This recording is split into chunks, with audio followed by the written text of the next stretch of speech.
Hey, what's up, everybody? This is Billy over here at Eastern Current. Super excited about tonight's episode.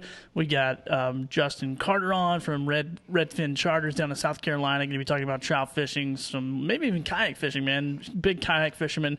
So excited about that. I'm not running solo tonight. Judd did call me earlier today. He got, some kind of shaky, whatever you call it. You get cold, a fever, get the shakes, the quakes, and can't get out of bed. So I got my very good friend on here, Zach Kirby. What's up, Zach? Hey, Billy. Happy to be here. Sorry to hear about Judson, but hopefully I can help out. Yeah, man. Well, I appreciate it, dude. I got kind of nervous there because I want to do a good job for Justin and Redfin Charters, and I don't know what the heck is going on with my phone up there. I just got a little notification. I'm going to have to go up there and fix that in just a second. But so anyway, man, super excited to have you on, Zach. Zach is a fisherman here in Wilmington, North Carolina. I made the mistake of calling him the weekend warrior earlier. And he's like, hey, dude, I got on, what do you work, 3 10s? 4 10s 4 now. 10s. Yeah, so he's middle of the week. I'm fishing. He's fishing during the middle of the week, which is the best time around here. So let's see. We got some people jumping on. We got Scout Brock there. What's up, man? Nick, thanks for jumping on, guys. Jeremiah, thanks for jumping on. He said, hey, Justin, tuned in already and ready to hear your tips. So we got Justin on standby. He's on Skype coming from South Carolina. So we're really excited about that. But before we jump into it, we want to remind you just to like and share this broadcast with all your family, friends, enemies, whoever. Just make sure you share it, help us out there, and check out the podcast afterward. We typically try to download that, or upload that rather, the night of, and that way you can listen to it on your way to work tomorrow, or school, or wherever you're doing. So super excited about the show, and I'm just going to go ahead and get into these sponsorships. I'm going to be talking a lot. This is Zach's first time, so I don't want to put too much pressure on him. Oh, I can talk. That's my appreciate problem. it, though. I really appreciate you being on and helping us out. So I'm going to talk about sponsorships real quick, and then we're going to jump into talking about Zach and his kayak and what he's been catching recently.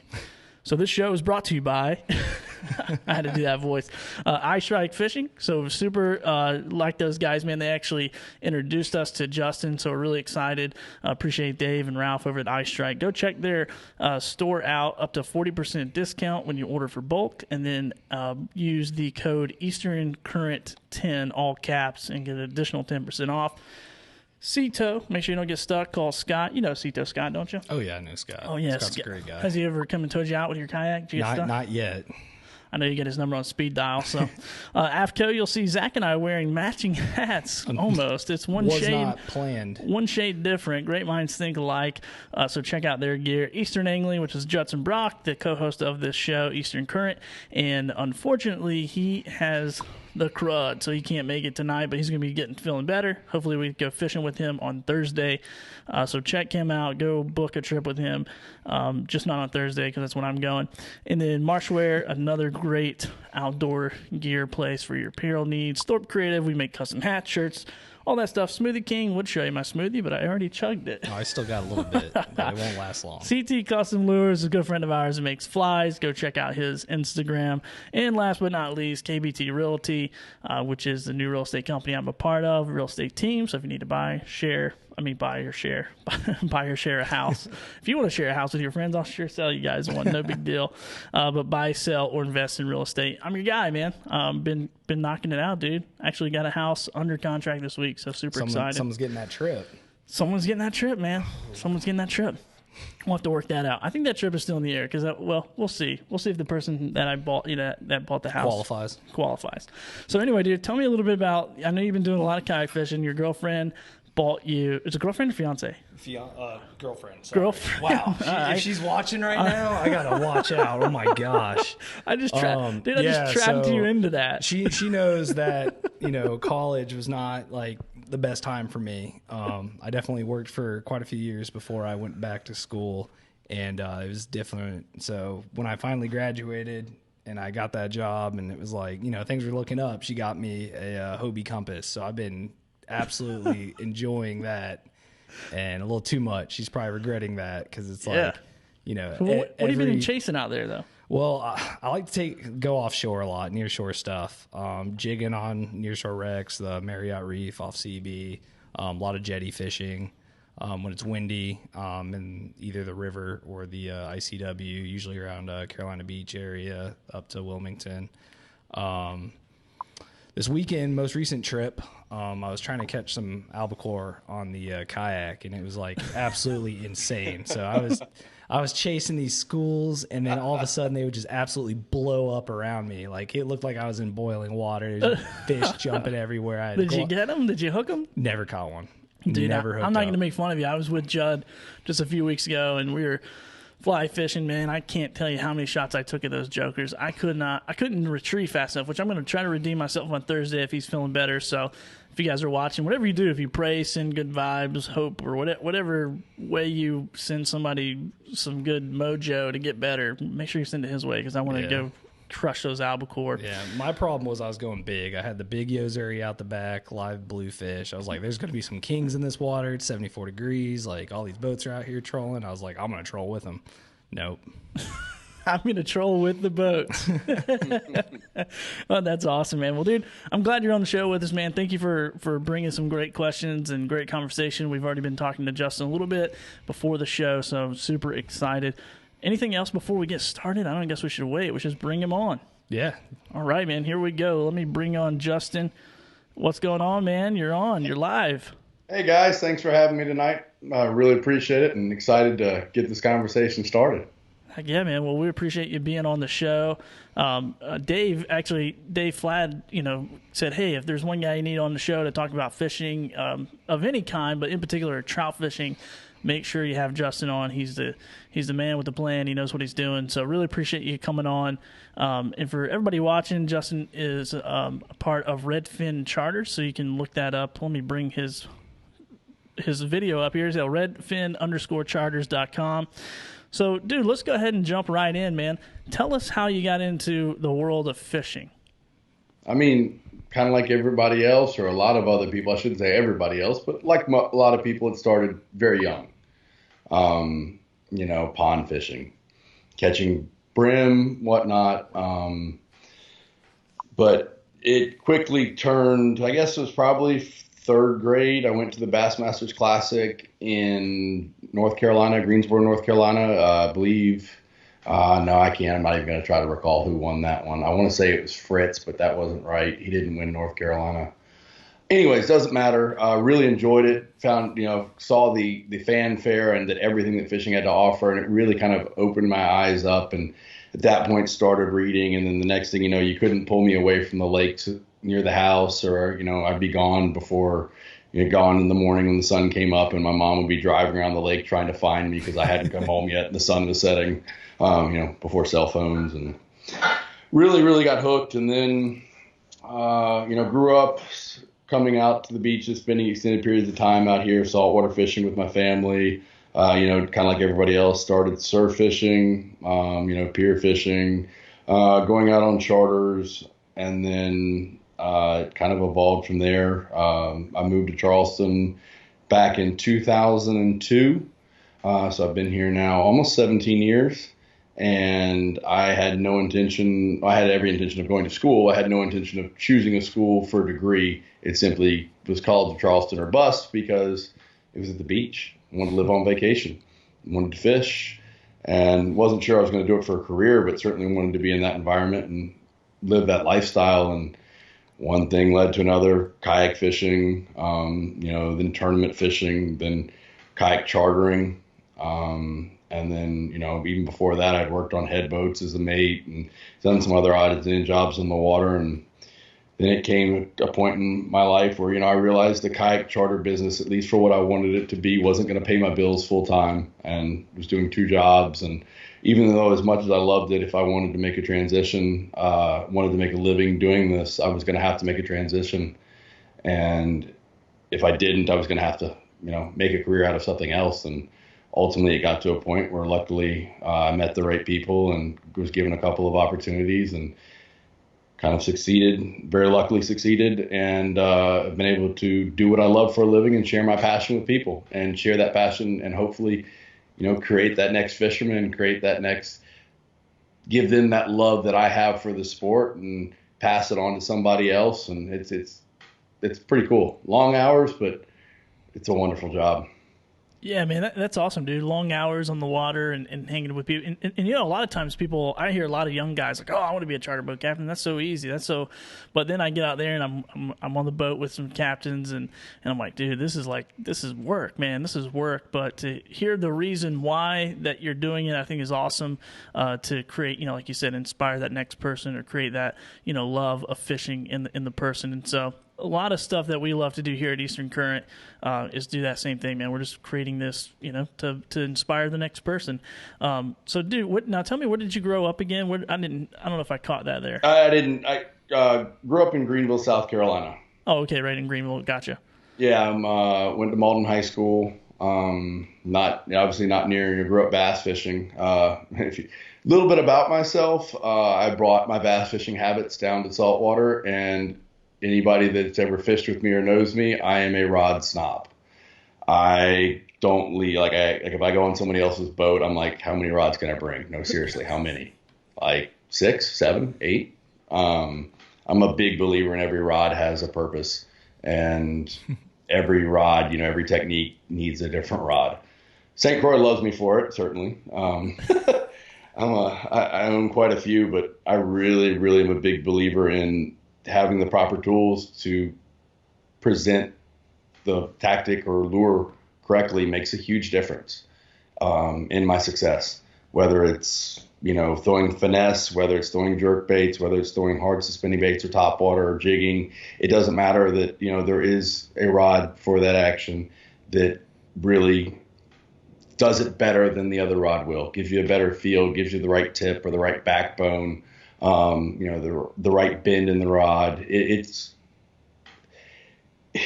I'm trying not to go too far down that rabbit hole just yet. Oh yeah, no, yeah, man, we'll definitely get into it. And so and Zach, anytime that we're sitting beside each other, so anytime you have a question, just give me the old punch to the gut. I understand completely. You got to have confidence in your equipment. Just that little difference in the action of a rod throwing the right lure is going to make all the world. Even if it's only in your head, you know, it's going to make you more confident. You're going to, you know, have a better feeling towards what you're doing. You know, totally get it. Sweet. You know, Zach, being a kayak fisherman, I think you'll appreciate this. Do you know who Kevin Nakata is? I do not. So he's one of the guys with Hobie out of California. You know, he's been the team manager for years now. After Morgan's, you know, stepped out of that position and moved up. But anyways, he whether it's the truth or not, he's led me to believe it is. The reason the H crate has so many rod holder positions on it is my fault. That is funny. So you were a Hobie Pro, right? I believe mine will hold 4, 6, 7, 8, 9. Yeah, mine will hold 13. Oh, that's awesome. Yeah, I have a friend who's like primarily only like Gulfstream offshore fishing, and you know they're running a lot of the multiples of the same rods, same setups, and he always laughs. He's like, your collection of rods looks like a yard sale. You know, like you got one of everything. You don't have, you know, multiples. So I've been described as a shrimp trawler. Oh man. Well, dude, let's jump into trout fishing. I mean, that's what, you know, this is our fourth. Oh yeah. We're not talking about kayak fishing. Crap. What am I doing here? We're going to have him back on to talk about some kayak fishing. I can see it in his eyes just lighting up. So dude, let's talk I'll bring it back for you, bud. Yeah, dude. And dude, talk about kayak fishing as much as you want, as long as it has a trout attached to it. Okay. That's the agreement for tonight. All right. So dude, let's talk about when you go out there on the water and you alluded to something earlier before we started the show about a tactic that you use using a kayak. I didn't really dive into it, but are you using a kayak to kind of hone in on spots and figure that out before taking clients on a boat? So I think what you're getting at is maybe the development of myself as an angler. Yeah. Okay. That's what you said. Absolutely. Obviously, I'm a big promoter of Hobie kayaks. I love them. No matter how you shake it down. I've tried a bunch of kayaks when I first started, when I first thought I wanted to get one. And I may have not made the right choice right away as far as the model of kayak, but I got into a Hobie Adventure. And once I realized I could pedal and not have to hold that paddle in my lap, and I could move around constantly being able to work a rod to fish, that was it for me. I was sold. I mean, your legs are the strongest muscle group in your body. It doesn't put the torsion on your back. You're not walking back and forth. The shoulders, the traps, all of those muscles. The pedal motion, you're able to cover more water longer with less fatigue, less strain, and I'm able to keep that rod in my hand. Whether I'm moving, whether I'm pedaling into the current to hold myself into place, I'm able to constantly fish. Whereas with a paddle, if you look at tournament history for kayak tournaments, if you look at especially, and that's changed a little bit as companies have come along and created their own pedal drive systems. There are a lot of good companies out there now that have different options. But before that point, if you look at tournaments where you had inclement weather, where you had windy conditions, and look at the top 10 in each one of those tournaments, it's almost 80% where they were in Hobies, because we had a distinct advantage of being able to fish and keep our bait in the water longer. And one of the best ways to get bit, keep your bait in the water. Gotcha. So it sounds like you've really used that to hone, like you said, hone your craft, hone your skill. I got a little sidetracked there, but yeah, when you're talking moving or covering water in a kayak, despite the fact I'm able to maybe cover more water in the Hobie, I still don't have the ability to run long distances, cover ground quickly. Not going 20 miles an hour, 4 or 5 miles an hour. You're getting up there humping at maybe 6. So you're really forced to slow down. You're forced to really learn the areas that you can fish, whatever launch, ditch, wherever you put in at lake, whatever it is. I'm not covering water. I'm not going to run and gun to the next, this is the spot. This is a good spot to fish right now. You have to find it close by. Oh, yeah. So by being forced to find it close by, you really learn. I was really able to learn the water, learn fish behavior a little bit better, really forced me to dissect areas, dissect patterns, and hone in on where the fish sit, why they sit there. And also really, you're not disturbing the environment like you are in a boat. I'm able to get much closer to fish, able to sit in areas that I couldn't have put a boat, let fish act naturally. Or they don't hear a trolling motor or a push pole slap in the water, or a slap in the water. It should never happen that way. But, pushing through the water, or the hull slap, or the power poles going down, or throwing an anchor, all of those things are going to create disturbances, create pressure waves, disturb the area, disturb the fish. But by being in a kayak, I was right up in there with them. It's like being a bow hunter in the woods. You can shoot a deer across the field at 250 yards with a rifle, but it takes some real skill to get in there with a bow and take that 25-yard shot, to get that close to the animal, to watch them, to wait. It's that kind of how am I looking to word this? I really can't. You're just really forced to slow down and be a part of everything. And it really helped me. When I'm on the boat now, I don't have to run and gun everywhere to the next spot. That doesn't mean I don't have tough days, but you don't have to do it. You have to really, by slowing down, you can pick an area out, pick out those big trout, or if an area that holds big trout, really work it methodically. And it's taught me patience, which is something historically I didn't have. Yeah, I think that's great. That experience you get from, taking it slow and really learning where you're fishing. A lot of guys, especially guys that, have boats that aren't, as experienced fishermen, they're hitting spot, casting a few times, and they're leaving. And those fish might be there, and especially bigger trout. I'll ask questions about it because I'm not an expert by any means.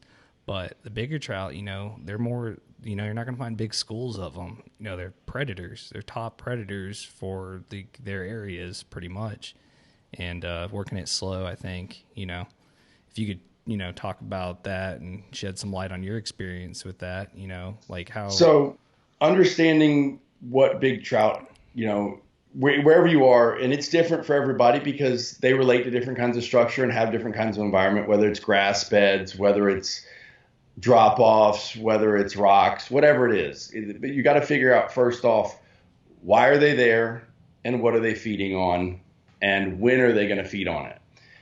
It's a mystery. It's not an exact science. We try to make it an exact science.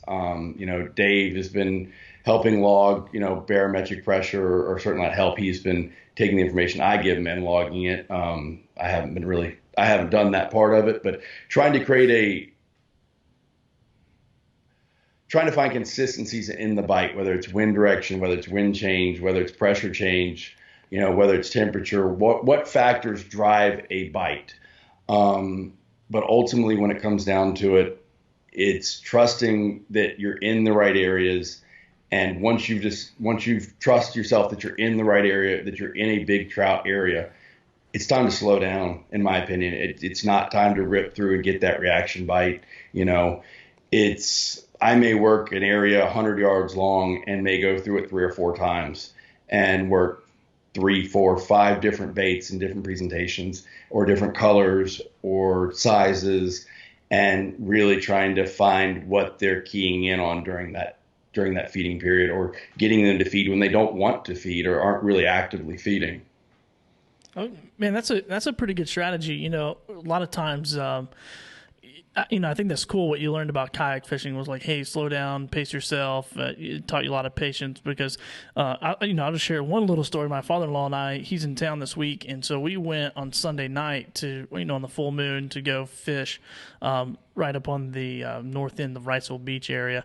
And so we were out there pretty late, and we fished every single lure, bass lure, trout lure. You couldn't even, whatever we had in our tackle box, we were throwing every single thing out there.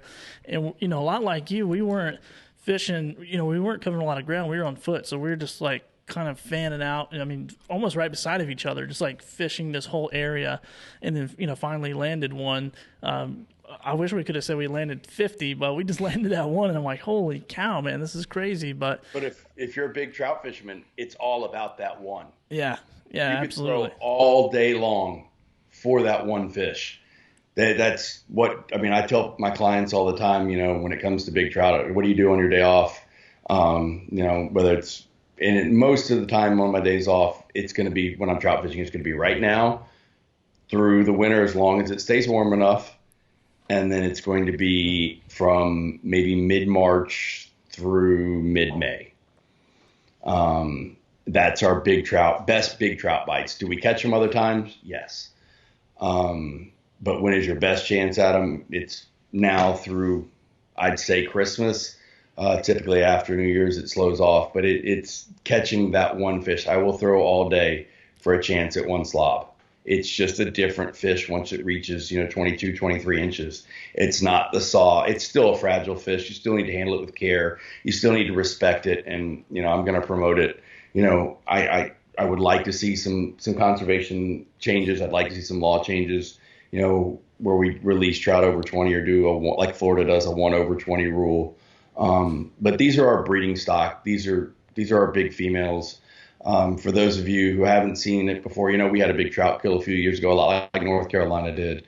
And when you're talking about these big females, a 14-inch trout will produce, if I'm not mistaken, and don't quote me directly, but I'm close, about 5.5 to 6 million eggs on a fork, throughout the spawning season. And that sounds like a lot, but a 20-inch trout produces 18.5.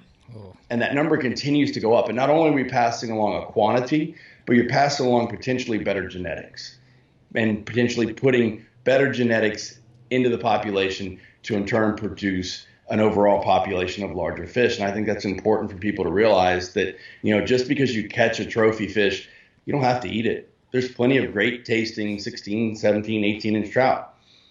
And, I tell people all the time, you get lucky and you catch a 21, 22-inch male. He's doing the same job as a 14 for the most part, so keep him. Don't keep the big girls. Let the big girls swim. Yeah, just take a picture and let them go and brag to all your buddies. That's why. That's what I would be doing.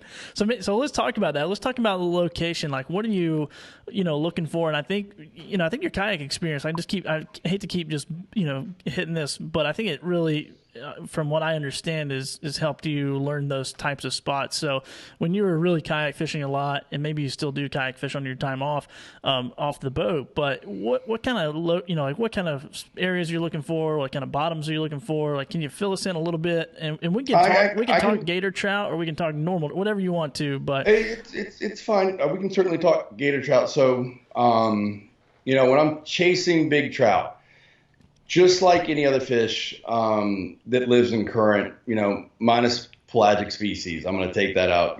There are species that like to suspend and live in current, but for the most part, they're not going to sit out in fast running water. in my opinion, fish are inherently lazy. They're going to sit in slower water, probably pretty close to moving current. In my experience, trout really don't like a whole lot of still water. There are a couple of places that I fish where that might be a little bit of an exception to the rule, but there's also a food source availability in those situations where they kind of maybe pull them out of that environment and let them live in a less heavy current area. But in an area where the trout can sit next to current, and let the food source come to them. Most bait fish cannot sustain long periods of swimming against the current. If you watch mullet, smaller mullet, or if you watch other bait fish, glass minnows or menhaden, they're almost always going with the current. At least in our environment, we have an average of a 6-foot tide. I present my lures most of the time in that same manner, with the current, allowing them to come by areas, whether it's an eddy, on the backside of a point, whether it's an oyster bar, whether it's pilings, whether it's boulders that the fish can get behind as the current runs across the top of them. It's almost like trout fishing for river. Even though they have no relation, a lot of the behavior to me tends to be pretty similar in the Charleston and Low Country area, where these fish are using current to their advantage to bring food to them and sitting outside of the current or in some cases hugging the bottom or hugging the edges where the current is not as strong. I think that's a great point that's like often overlooked. It's not just the current is taking the bait fish to the areas that, the bait fish is just getting swept in the current. The bait fish want to go in these little eddies and stuff as well to get a break. And, a lot of people just think they end up there just based on the current, but, they want to be there just as bad, just hoping a big trout's not there waiting for them. And a lot of times it is, though. Yeah. A lot of times those are the places that are. And one of the other areas I really like for trout is if I can find I call it a washing machine, where I have current running into structure, whether, water flows straight unless acted upon by a force. So if it hits a bend or you have current running over rocks, it creates kind of a washing machine effect where the water tumbles around down there and the smaller fish get disoriented.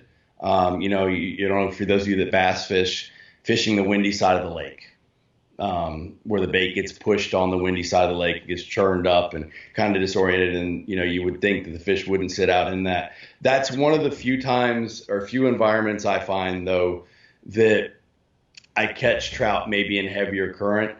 But I also believe that underneath I think they're sitting up underneath some of that churn and able to spot the disoriented fish or disoriented shrimp, and come up and grab them without spinning extended periods of time in heavy flow water. But that's another area that I really like to work hard, where I have had good experience catching big trout.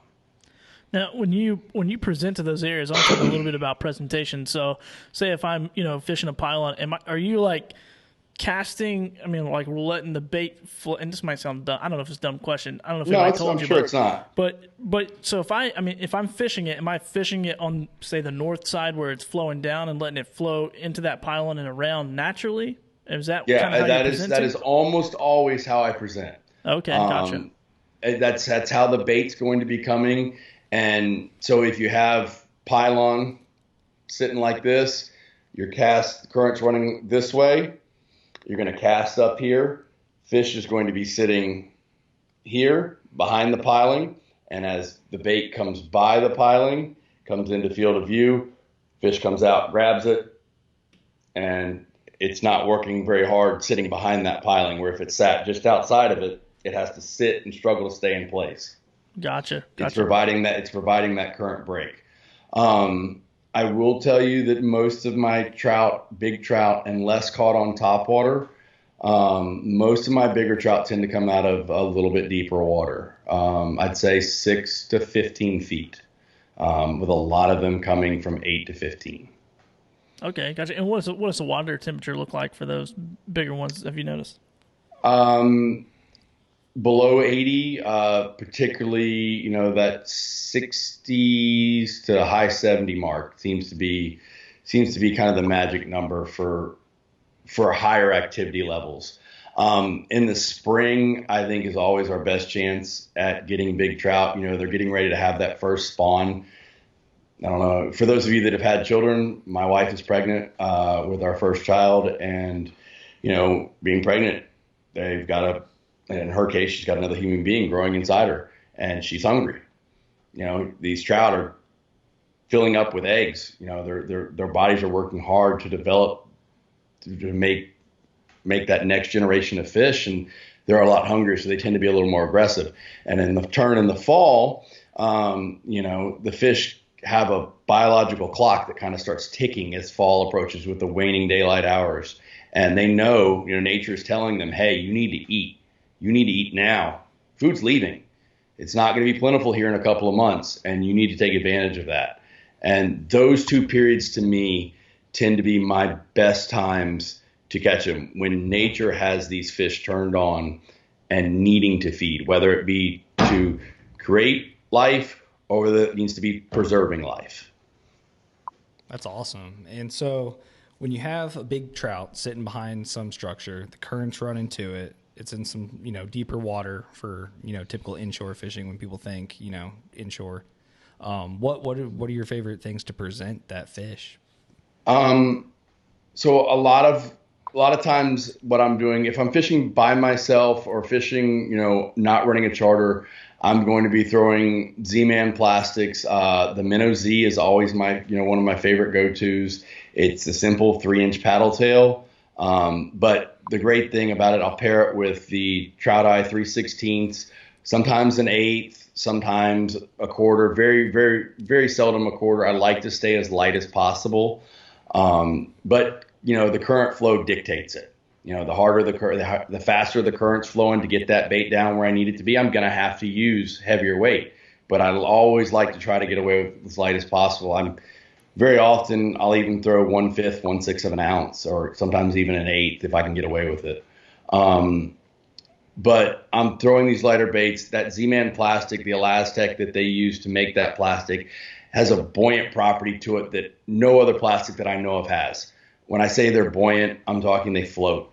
What that does too on a descent of a bait, almost every other plastic that I've ever seen, when it lays on the bottom, it literally just lays on the bottom. With the Z-Man plastics and their paddle tails, their streaks, some of the other baits, they're buoyant. So you'll have your jig head, that Trout Eye jig head, sitting down here, on the bottom, sitting like this. Sorry, I just hit the mic.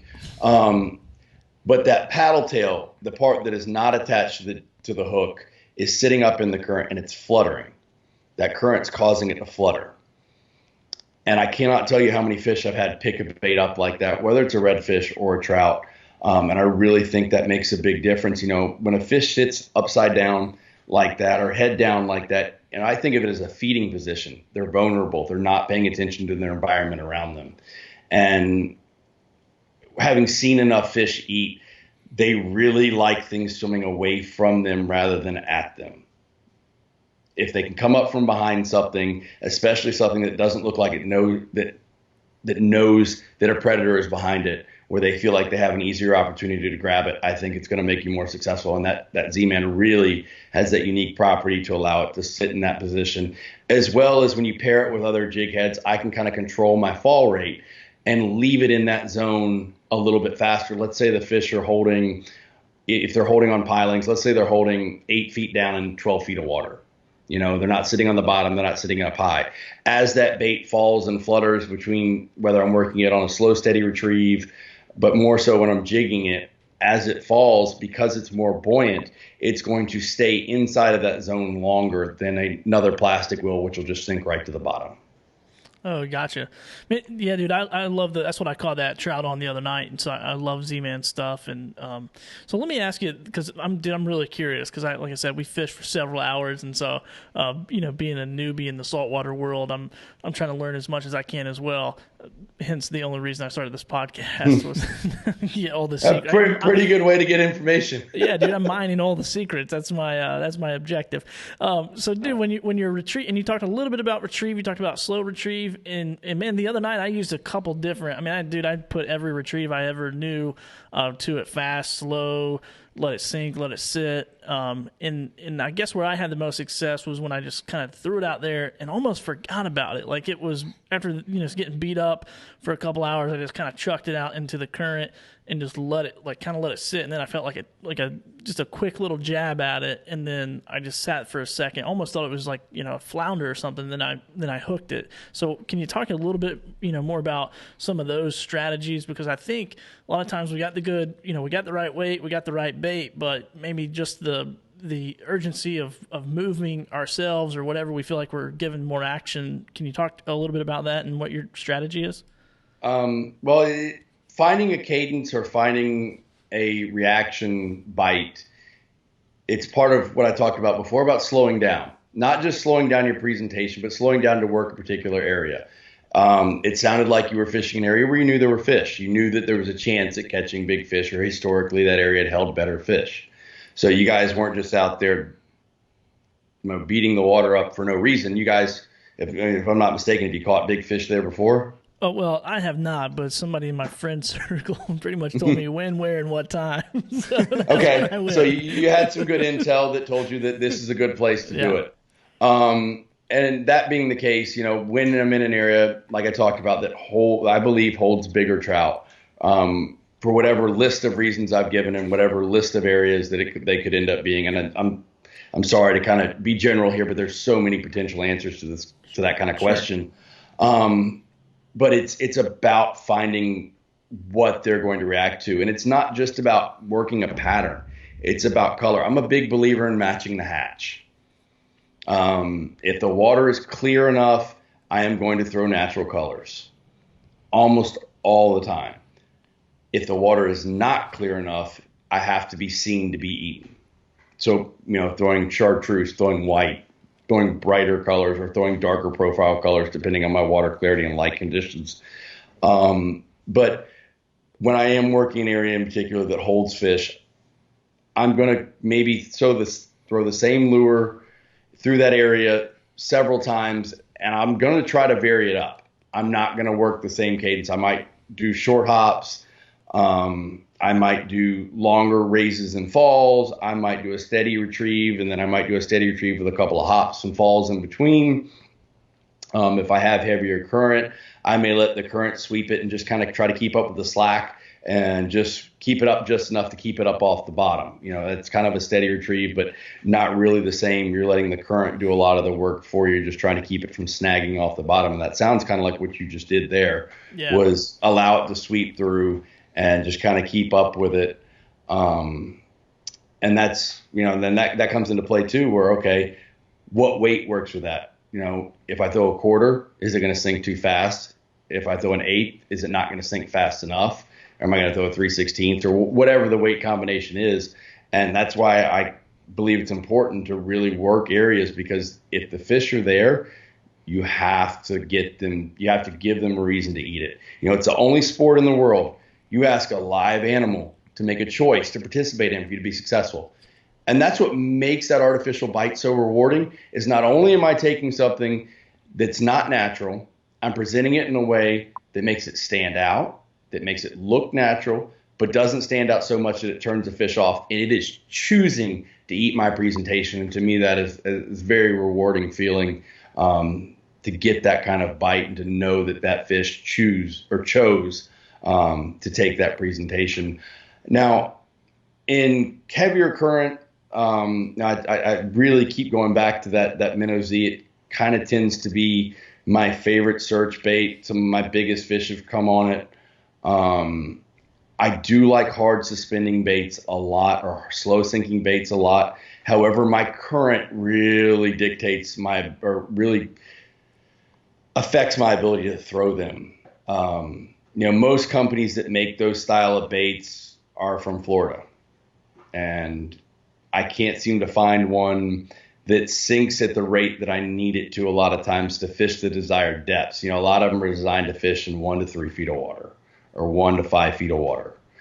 Miradyne does make a heavy sink, but for us down here, Georgia, South Carolina, and, somewhat on some of your bigger tides up in North Carolina and Northeast Florida, you get those heavy flows, and presenting that style bait, it just gets swept away before it ever you can ever work it, before it's back to you at the boat or the bank or wherever you are.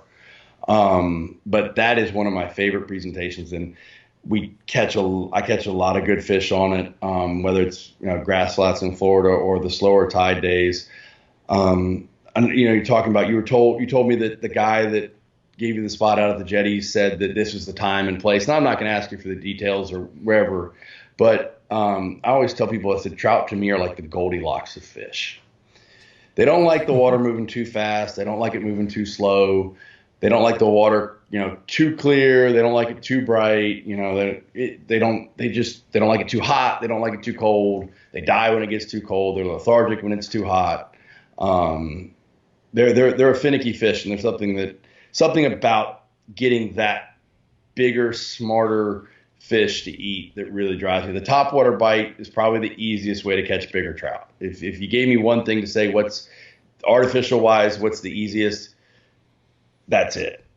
Big trout love topwater. Smaller trout love topwater. It's the most exciting bite because it's a visual bite. You get to see the fish blow up on it.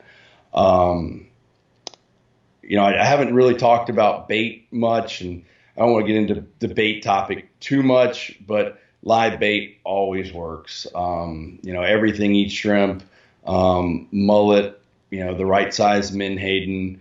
And, if you're really chasing bigger trout, in my area, it's going to be mullet or menhaden, and it's going to be larger, a little bit larger than you might present to, say that 15, 16, 17 inch class. And you're going to have to be a little more patient too with them and let them eat it. It's kind of like a flounder bite in that regard. If you set the hook right away when they get the bite, because a lot of times that trout, they use those front fangs to wound.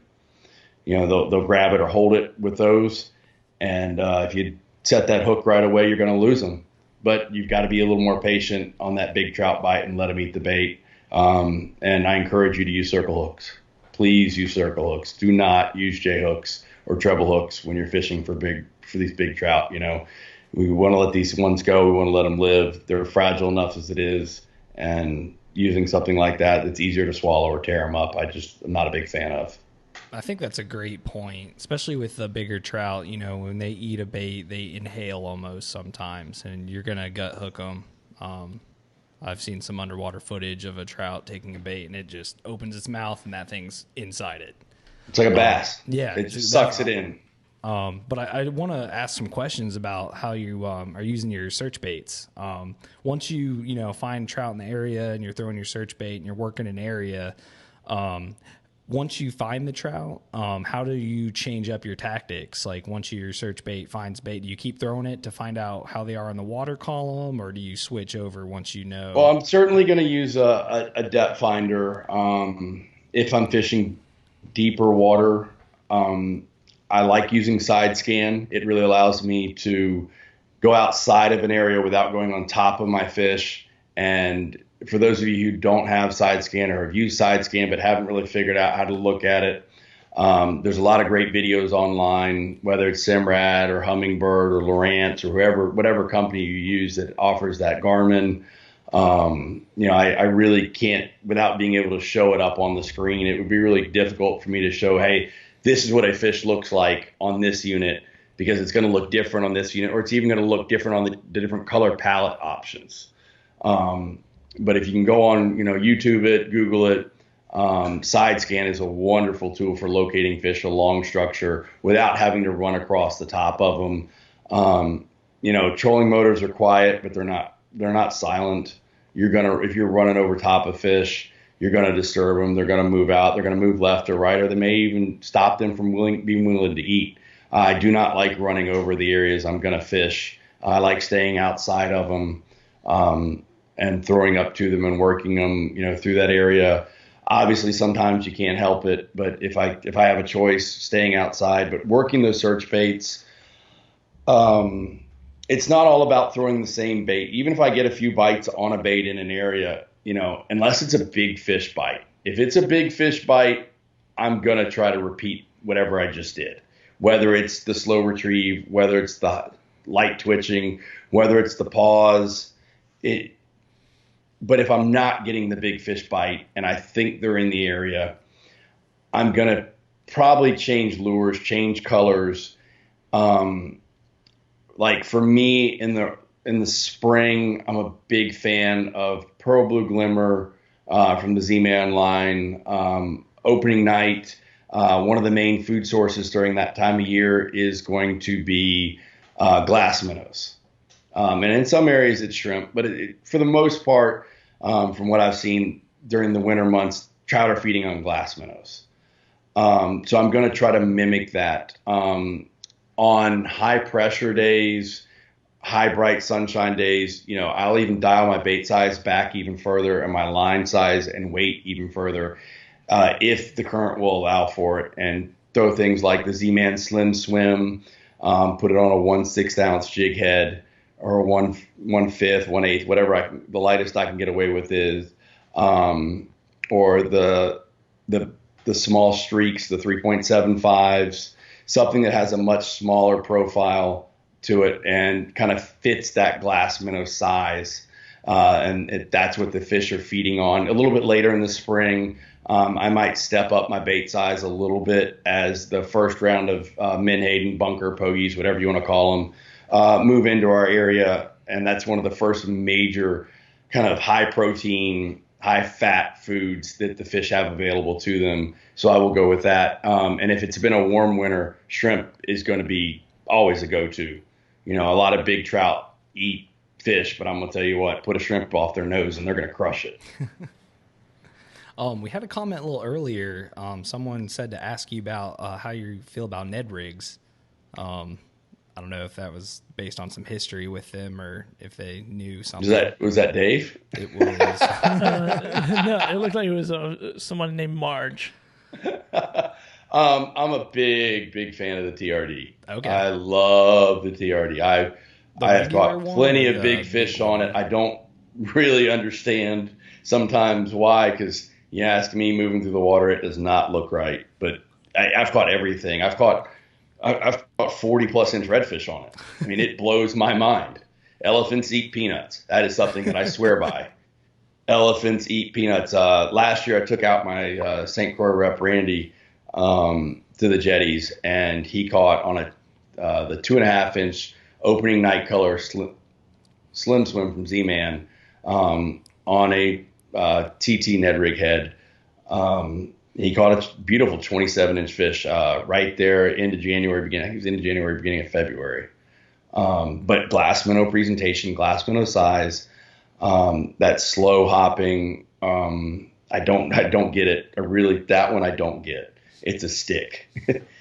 I don't know what sticks they're eating, but apparently they found something that the fish think is delicious, and flounder eat it. Everything seems to eat it. Bass, you name it. I haven't come across a fish that won't hit it. I was going to say, I've had similar experiences with it. I've caught bowfin on it, flounder. I don't know what it is. I've tried the big ones, the little ones, different size jig heads.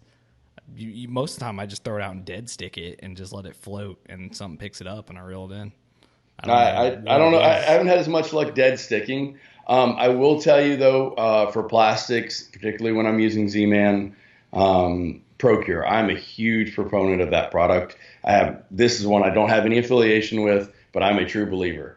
ProCure is a gel-based. Some they have some oil-based and other stuff, but I use their gel-based scent systems. You apply it to the bait. Z-Man uses some of it already in their scented baits, so that it soaks in the oil, soaks it into the bait and absorbs. But if it smells right and it tastes right, so when you get that fish to hit it, if it tastes like what they expect it to taste like, they're more likely to hang on to it rather than spit it out. I have seen redfish literally turn around on a bad cast in the grass and dig through the grass where my bait was sitting. And looking for where that scent is, Or I've had flounder that hold on to it all the way to the boat. Won't let go of it until I lift them out, until they lift it out of the water. And they never had a hook in their mouth. Fought me even. Like, won't let go. And I'm a big believer in that it needs to not only, trout are traditionally a visual predator. You know, they're not something that you're going to catch a lot on cut bait.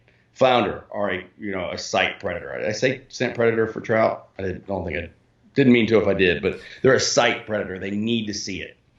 You know, it needs to be seen. It needs to be something that they can go after, but it also needs to smell and it also needs to taste right. You know, if it tastes like sunscreen, that's not a good thing to have on your bait. That's not a good thing to have on your line, you know, or if it tastes like tobacco or anything else you could have on your hands that's not supposed to be there. But by putting that Pro-Cure on there, getting that correct scent, flavor, however you want to put it, on the bait, to me, that is a big difference in my success rate as well. It's not only methodically working areas, but making sure that when I get that opportunity for that bite, I'm maximizing the time that the fish is willing to hold on to that bait because it tastes right, because it smells right. Yeah, man, I agree, dude. I don't go. The other night when I caught that fish, I just soaked that bait in Pro-Cure. Like, it was pretty ridiculous. Probably half of that little bottle. Well, dude, that's how frustrated I was. I'm like, I'm just filling every little hole and crevice. I'm just pouring it on there. I nailed it. Bottle I hope you buy it by the jug. Oh, dude, I'm telling you, no one prepped you for this show tonight. Like, I'm a terrible saltwater fisherman, so I'll do whatever it takes just to beat my father-in-law and catch one. So that's what happened. It's all good, man. I mean, like my boat will look like a plastic factory threw up in it by the end of the day if I can't find the right pattern. If I am not finding what I want or not getting the bite that I want, there will be plastic strewn all across the boat. Yeah. Well, dude, so let's keep this in mind. So you're talking about different baits and different rigs that you use. When we first started the show, you're talking about you carry almost 9 to 13 rods at a time. Let's dive into that a little bit and talk about how you pair those together and what you're looking for in a rod and sensitivity and all those types of things for catching trout in particular. Okay, so if I'm going to throw, you talked about asking me like how I feel about the Ned rig, and I told you, I love the Ned rig. Well, I'm not going to throw a Ned rig with a 8-foot heavy rod. I'm not going to throw it with a 6-foot medium rod. I need to have something that has a good whip to it, so that I can get that lightweight out there. I'm going to use a little bit lighter line, probably something in a 2000 series to 1000 series reel, 15 or 10 pound braid, 10 pound fluorocarbon. Look, even in dirty water, I'm putting out a big piece of fluorocarbon. It does not matter to me. I'm a big believer in the stretch. I'm a big believer in not letting them see it. Even in dirty water, you can't tell me that you don't need some kind of shock absorber. Whether it's from a strike or whether it's from the fish head shaking or jumping, it needs something there that has give. Braid is an awesome tool. It allows us to fish smaller diameter. It allows us to make longer casts. It allows us to feel more, but it doesn't stretch. And somewhere in that system, you've got to have a little bit of give. So I like fluorocarbon. The other reason I use longer leaders is I can retie it 4, 5, 6 times without having to do a new connection knot. And when you say longer leader, how long are you talking? I'm probably starting with at least 4 feet. Oh, okay, cool. Not uncommon for me in clearer water to use 6. Yeah, that's awesome. You got me? I'm kind of breaking up on you.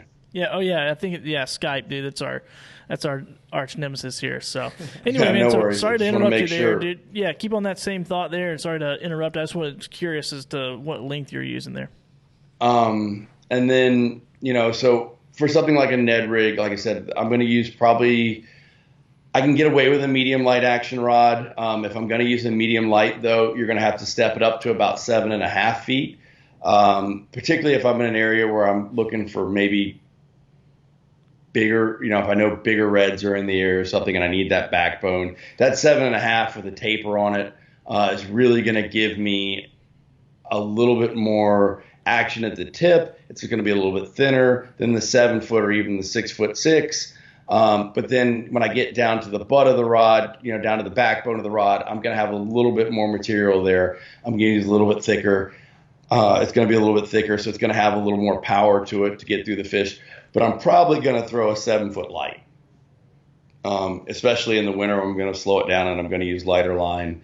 That 7-foot light action, I actually use. I love it. I started using it last year. I use the Legend Elite Panfish 7-foot from St. Croix, and I'm a big fan of extra fast tips too.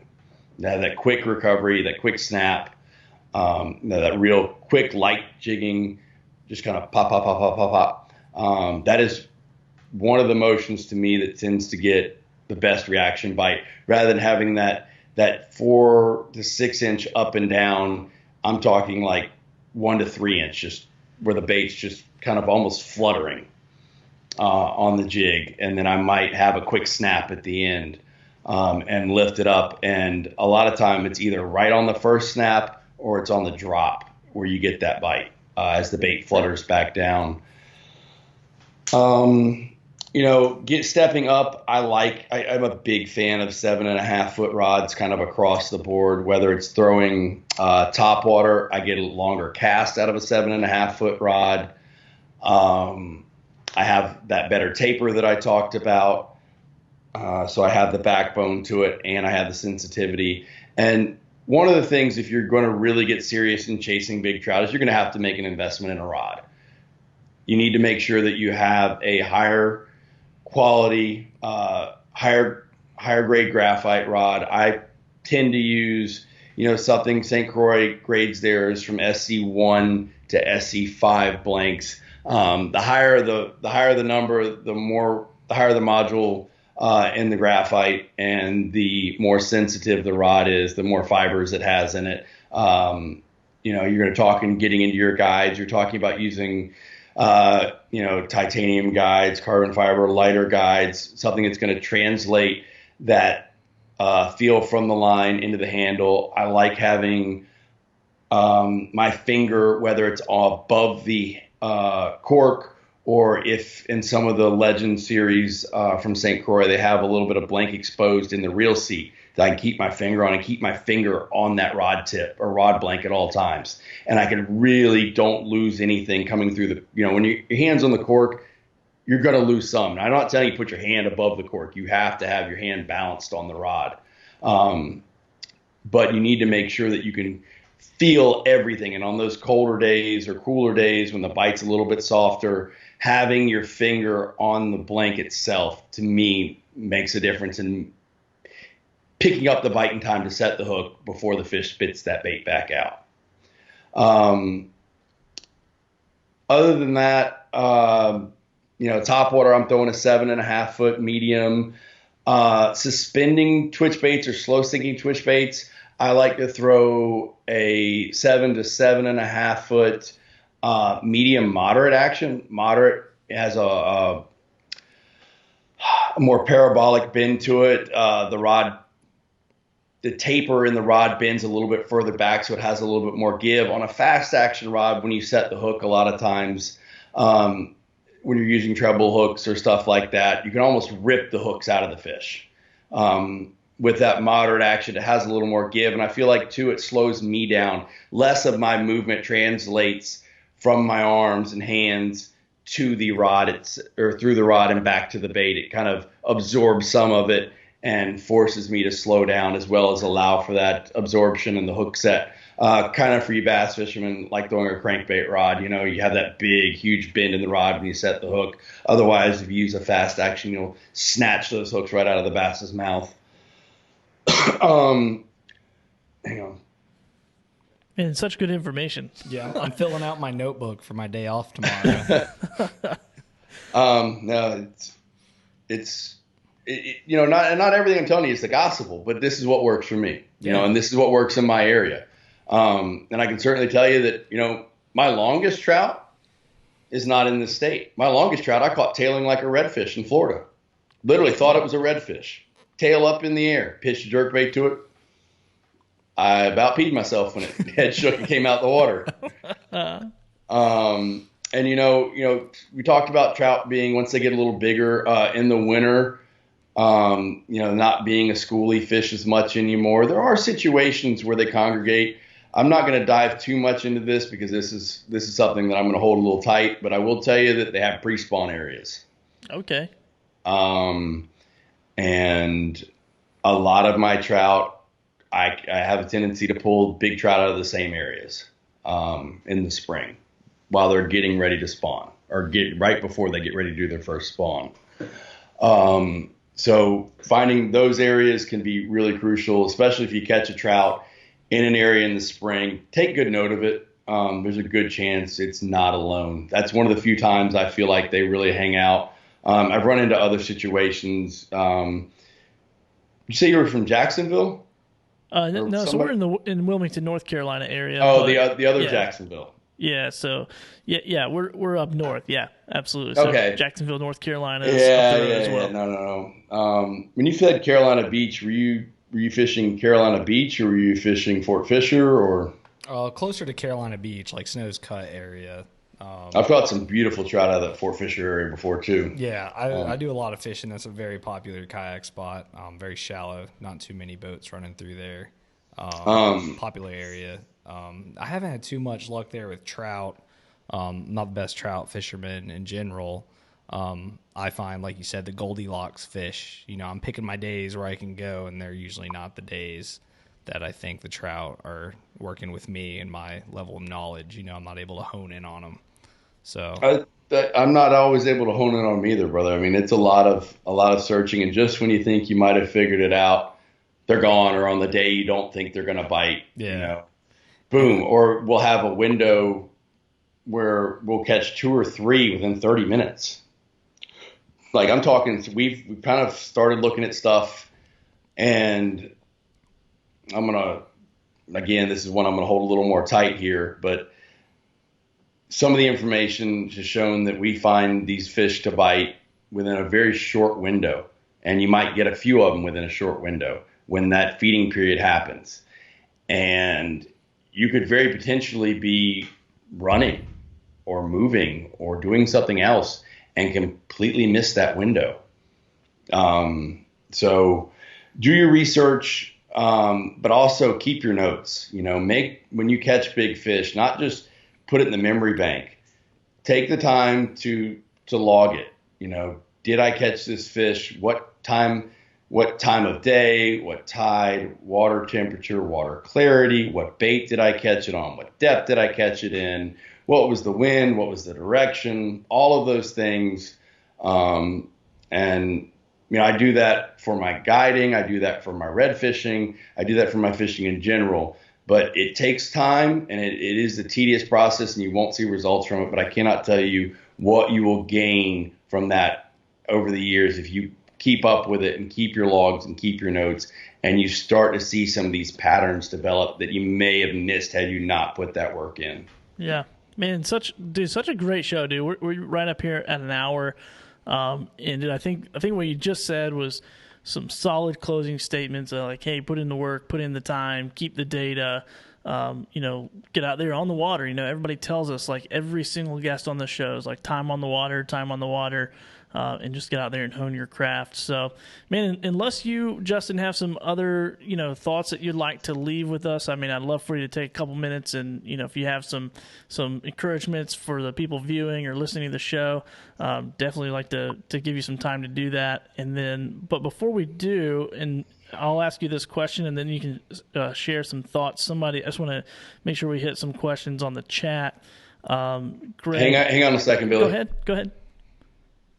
We're Skyping. We're having some Skype issues. I lost you. Oh, are you there? You're clear now. I missed that last 15 seconds. Oh, perfect, man. Now, I said I was just going to ask you a question here, and then kind of give you a couple minutes there to share any last thoughts if you had them. Greg is wanting to know, what size fluoro do you use? Like, size fluorocarbon? Depending on the presentation and the bait, on my lightest stuff, I'll step down to maybe 8. That's probably as light as I'll ever throw. And I use Seagar, but I'm not as picky maybe as some people on that. I use the mainline in VizX, and I have caught all of my fish, almost all of my bigger trout on that in VizX mainline. And then as my weight comes up, or, in clearer water, I'm going to use lighter. I'll use 10 in clear, whereas in dirtier water, I might use 15. And then top water, I'll probably put 20 on because of the potential for the redfish. But anywhere from 8 to 20 pound in Vizex fluorocarbon. You can use other brands of fluorocarbon, but that nice soft, you want something nice, soft, supple, something that's going to allow the bait to fall a little bit more naturally, not be quite as rigid as monofilament or some of the cheaper fluorocarbons that are out there. Okay, awesome, man. Well, dude, and before we get ready to wrap this up, man, tell me a little bit about the Redfin Charters relationship and how do we get our viewers, if they're in that area or if they're live in that area, they want to come fish with you. How do they get in touch with you guys? Well, you can hit us up on www.inshorefishingcharters.com. It's Redfin Charters. We're a charter company out of Charleston, South Carolina. We do everything from inshore fishing charters, fly fishing charters, tailing redfish, shallow water fish. We do near shore for things like cobia, spadefish, king mackerel, and we're out to about 30 miles. And do things like snapper and triggers and stuff like that as well. Weather dependent, of course, with anything. But we have a very versatile group of guides. We run 4 blackjacks right now. We have 2 of the 224s and 2 of the 256s, which are great versatile boats. They're very, very shallow, very dry, very nice riding. And then for the flats boats, we use Hells Bay Waterman, incredibly shallow drafting boat. I can get you in places, or Pat, who's our main fly guide, can get you in places that no other boat can. I mean, we can get you to the fish before the fish get there. That's awesome. We also do things like dolphin tours, sightseeing, shark's teeth. We'll do just about anything. We also keep a boat at the slip. Our slip is, we stay at Bristol Marina, which is downtown Charleston. So we're nice centrally located. We pair up with a couple of restaurants too. Let's say you want to catch something to eat for dinner or lunch. We could clean the fish for you and set you up with a reservation at one of the restaurants on the water to get your catch clean or cooked for you. They offer a bunch of different ways, or even in some cases, if you didn't bring a car, and you Uber or took a taxi or whatever, we can drop you off at the waterfront at these restaurants and let you walk up the dock with your catch and have it cooked right there. I mean, within minutes of it being cleaned. And we're a rather large company. We're on pace to do about 2,000 charters this year. And we're continuing to grow and continuing to evolve and offer more things. And we're excited to be a part of it. But, I kind of talked about, I'm a taper here, talk about the closing stuff as well. As guides, one, it's we enjoy sharing our craft with people and sharing that passion and love, but it's also our responsibility to promote conservation and promote saving the resources that we have. And one of the big things I want to tell people is, don't take more than you need. Try to conserve, try to save these fish, save it for the next generation. Teach the next generation how to not only handle fish properly, but release them, let them swim away, take a picture, have the memory, and let the next person have that memory as well. Save these big fish, let them swim away, let them make babies, and let somebody else get to enjoy that fish for the next time. Other than that, I really appreciate you guys coming on the show, or let me come on the show. Excuse me, the other way around. If anybody's looking for some of the products I talked about today, check out Eye Strike Fishing. Phenomenal products, high quality stuff. It's almost exclusively what I use in the jig head lineup. It's great stuff. Not only do I consider Dave and Ralph good friends, but at the same time they make phenomenal stuff. Z-Man Plastics. Most tackle shops carry both of these products now in the saltwater environment, but you can find them online, order online as well. And then St. Croix rods, their slogan, it's the truth. Best rods on earth. You're going to catch more fish with them. You're going to feel more fish. You're going to land more fish. With that combination right there, you're going to be a much more successful fisherman. Yeah. Well, man, Justin, thank you so much for for being on the show and hanging out with us. And really, in my inexperience, Zach is way more experienced at fishing. First time on our podcast. Thank you, Zach, for jumping on and saving the day and hopefully asking some way better questions than I did.